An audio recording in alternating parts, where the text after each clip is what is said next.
So we're actually fully bootstrapped still. And we did that for a very, very specific reason. So I don't know if everyone should know what bootstrap means. Basically, using money from operations, cash flow, and or savings to fund the company. So we were in a position where our product was actually making money almost from day one. And so we actually didn't really need to raise capital. And we really, really appreciated that flexibility. So I think one lesson for everyone to learn is you really need to go into the fundraising process knowing why you want to raise money and what you hope to do with it.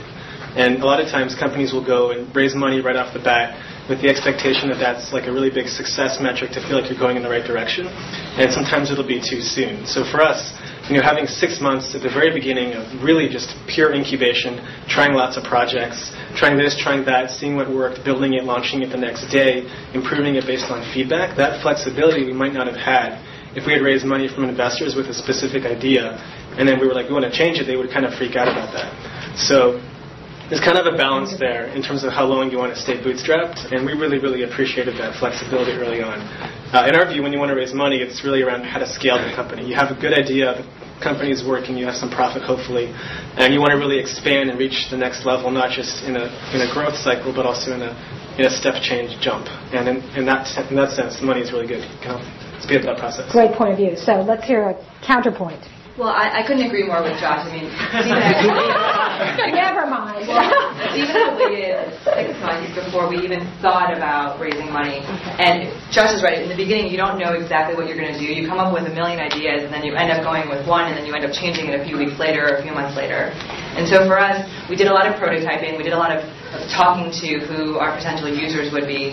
And we finally came up with a product. And we said, okay, well, we don't want to look someone in the eye and ask them to write us a check until we know that this thing works and we know that this is something that people will actually want and that they'll pay for and that they'll use. And so our criteria really was about having paying customers and real market validation before we would even pitch to even an angel, much less a VC. And ultimately, we talked about, is this a lifestyle business? Can this just be a single, a double, a triple? Well, we'd be happy having that. And we realized that, we could, but this is actually a much bigger opportunity. And we've stumbled upon something that people really love to use, and something that's really changing people's businesses and their lives. And so I'd say the primary motivator for us ultimately to raise money was that our customers demanded these features and they wanted these things to be built. They told us that they would pay us. They were already paying us.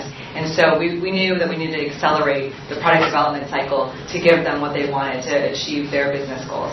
But why did you take VC money? I mean, you could have taken out a loan. You could have borrowed more money. I mean, you did make the decision, though, to go the VC route.